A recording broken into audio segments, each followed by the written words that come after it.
we're here tonight at Strike's Halftime Bar and Grill in Rocklin, partying with the amazing Rebel Yell Band. Yay, awesome. Well, and tonight I am so excited to interview Miro Berglund, vocalist extraordinaire for Rebel Yell. So thanks, Miro, for hanging out with us tonight. Sure. Very cool, very cool. You guys are killing it out there. Yeah, it's a good crowd tonight. Good crowd, and that's a long set. We enjoyed that.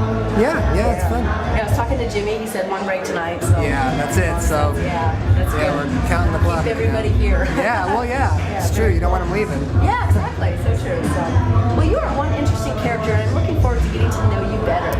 Woo! Yeah, the secrets come out, right? Well, let's. You must read the Inquirer. Well, actually, the equivalent of Facebook, right? Right, maybe. Yeah. So let's start with your vocal and musical abilities. When did such a love and flair for this talent emerge? I don't know. I mean, I started playing piano when I was 6, so that's kind of when that whole thing started, the musical side of it. And it just went from there. And then in high school, I wanted to be in a band, and lucky for me, I could hit the notes. That's awesome. So you had the voice to go along with it? Yeah, fortunately. It was kind of a surprise at the moment. What's that? Water! Yes, we need a water, big water. Thank you. Very cool, thank you. So when did you find out that you, yeah, really, drink up. When did you find that you had the talent to sing? Well, I don't know. I was in, like in school, you do stupid stuff. I was in Glee Club and all that stuff in elementary school. And then I just kept singing, and I liked to sing more like R&B stuff than like the stupid songs we were singing in Glee Club, Yeah, right. So I would always get in trouble because I would sing stuff like we did, I was like Blood, Sweat, and Tears or something. And they were singing, will he go around in circles? Oh, no. And I was trying to sing it like the real song, and the teacher would stop. Okay, Mr. Berglund, sing it the right way. I am singing it the right way. It's the right way in my mind, right? That's right, that's right. So funny. This is the wrong way. Just tell the teacher who's boss, right? That's right. Got me some really good grades. Yeah, right. Lunch you right out. Yeah, exactly. That's great. Well, what bands did this lead to before Rebel Yell that you were in? Well, so I was pretty much in the 80s, in the early 80s, I was in a band called Head On, and that was kind of like a glammy rock band, kind of like a cross between, I don't know, New York Dolls and Aerosmithy kind of thing. Oh, nice.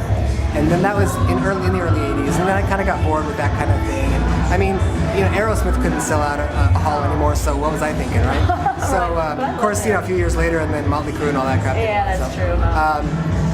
But so I got really into like new wave stuff, and that kind of music. And so then I started playing in different bands. I put a little band together that was, all synths and stuff, real different from going to a New York Dolls thing to like a soft cell thing or whatever. And I like that a lot. And then I ended up playing with in the mid '80s. I was in a band with Randy Jackson from American Idol. Okay. Wow. He was a bass player, yeah. And then so we did that, and that was kind of like I don't know, kind of like a Mr. kind of band, and I guess, ask me tomorrow, I'll give you a different name, but, right. It was that kind of music, so it's, a little kind of a modern edge at that time with kind of a fun kind of thing behind it. Very cool. Yeah, very cool. Awesome. Sounds like a really good pass for you then, really fun. Yeah, I thought so at the time, but here I am. Well, Rebel Yell's not a bad place to land. No, They're not at all. amazing bands, Not at all. It's fun. You fit right in. It's just amazing. We love you. It's fun to do this, Yeah, it's really fun. What I like to do with this band, I think everybody really enjoys this part of it, is, there's so many bands out there, and they all kind of tend to play the same stuff, and so we kind of try and pull some stuff out that's a little bit different. Yeah, you mix it up. Right, and I like to see people's faces like, oh my God, I haven't heard that song in 30 years. They all went out there. True. And I've seen that tonight. People are it's just fun. smiling Yeah, out they there. just, wow. Yeah. And I can tell that lights you guys up. Yeah, well, it makes you feel like you haven't wasted your time, Oh, no, of course not. That's so funny. Well, rumor has it that you are an incredible keyboardist. So how does that fit into the Rebel Yell scheme of things? Well, all the keyboards that you hear are me. Really? Yeah, so I do all the keyboards. So we sequence everything and play along with that. Because I can't play guitar, keyboards, and sing at the same time. So we have that mystery number. Are you actually in a recording studio recording that then? Yeah, at home I have a recording studio. Nice, very cool. Yeah. That's all you. It's all me. That's awesome. Because I was wondering about that, so I'm like, sounds so good. Very cool. Yeah, it's fun to, today you can get any dream synth you ever wanted, Yeah. You can just, That's true. for a fraction of the cost, I know. it sounds just like the record, so. It's crazy, huh? Yeah, that's my thing. Yeah, that's awesome. Very cool. Well, have you had any formal music lessons of any kind? Vocal, piano? Piano. Oh, okay. Piano lessons, but really nothing else. Oh, really? Just kind of. And I think my way through all my piano lessons. I know it's terrible because I always had a really good ear, and so I was my own worst enemy because I would go to the music class and they'd play what I was supposed to play. Yeah. And I go, okay, great, and I'd come back the next week and play it and look at the page, but I wasn't reading anything. I was just playing what I heard because it was easier, go home.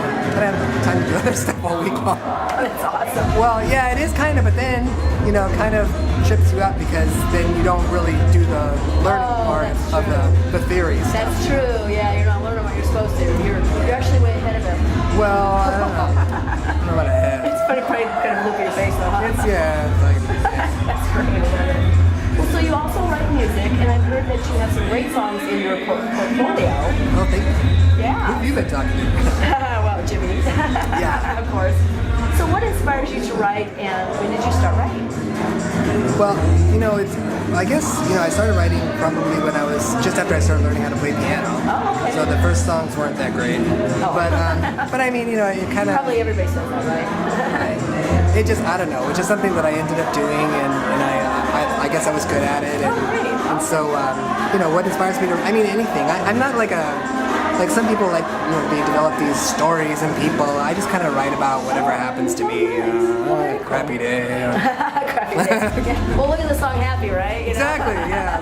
You just make one a crappy day. Yeah, it'd be a hit. Yeah, everyone can relate to that. Crappy day, I know that song. Yeah. That's me. Actually, you could really write some good lyrics to that. That's great. Well, have any of your songs been on the radio? So I think maybe I told you this story last time when we tried our last ill-fated Yeah, attempt. this is take two, by the way. So there was the radio. So this is the funny story. So I had written this song with this co-writer who was a producer in Italy, and we'd written this song for this girl, Lori D'Anaberte, in Italy. And so the record comes out, and then my friend says to me, "You got to come over to my house and see this."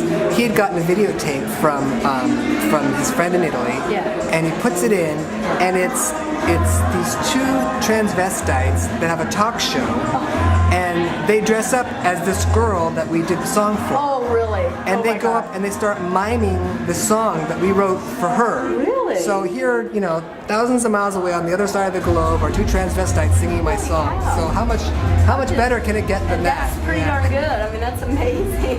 They picked up that song and went with it. I thought it was pretty funny. That's Not everyone can thank tell God that for the story. internet, right? Yeah. Well, this is way before the internet. Oh, This is it was? This is like 1987. Well, how did they get your song? Well, because it was on her record. Oh, gotcha. Yeah, and they're big fans of wow. hers, and so they dress up as her on their show, and then That's really, that's cool, wacky, too. right? That's- Not I know. everybody can tell that story. That's- You're on the radio? Well, how about this? Yeah, that's even one better, right? Didn't make any money, but it was cool. Yeah, it was very cool. That's so funny. Oh my god. Well, you were recently at Silver Legacy Casino, and I saw that Sonia posted on Facebook something about the stories. That's her Oh, word. the stories. Yeah, you'll have to ask her about that. Oh, no, because I was going to say, do you have one off the top of your head that you could share with us? Something unusual that happened at Silver Legacy. Something crazy. What happened at Silver Legacy? That was so, I don't know. Is Sonia behind me? Yeah, she's behind you. I don't know. I mean, it a lot of fun? It was a lot of fun. Yeah. And it was, it's different because there, here tonight we played 90 minutes and we're gonna play 75 and go home. Right. There, we played 4 1-hour sets. Oh, wow. And a 20-minute break. So we're playing from like 9:30 till 2:30 in the morning. Wow.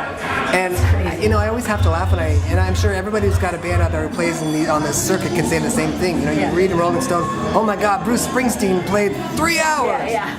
Well, I'm going to do that twice this week in Rolling Stone magazine. And that's Give me a call. That is so true. I You know. go to a concert, it's an hour and a half. And Yeah, it's like, wow, they play all 4 of their songs. Yeah. It's crazy. I know, it's crazy. That's funny. Well, one of these times we're going to have to make it up there. I love Silver Legacy. That's nice. It is nice, yeah. And it's nice because it's got that big dome so all the cigarette smoke goes up. Yeah, like that. Yeah, definitely. That's great. Well, thanks Miro, for an amazing interview. You so rock. Well, thanks. Very Thanks for coming out. Yeah, oh, it's my pleasure. I love you guys. You're so fun. You don't get up here enough. That's for sure. I don't know. It seems like every time we're up here, you manage to make it out here. Well, of course, because I never see you. It's like when you are in town, I have to come see you. So that's awesome. Well, thank you again. Let's get some more refreshment in you. Yes. Holy cow. Ooh. There's some heavy duty Pump bass. up the bass. Wow. Wow. Yeah. Wow. Why can't he give us that much bass when we play? I'm just kidding. I'm kidding, Michael. Oh no, cut. I'll cut that part out. Yeah, I cut that. All right. Edit that Let's part get out. you some rest and we'll get back on stage. Great. Thank you. Bye. Again. That's awesome.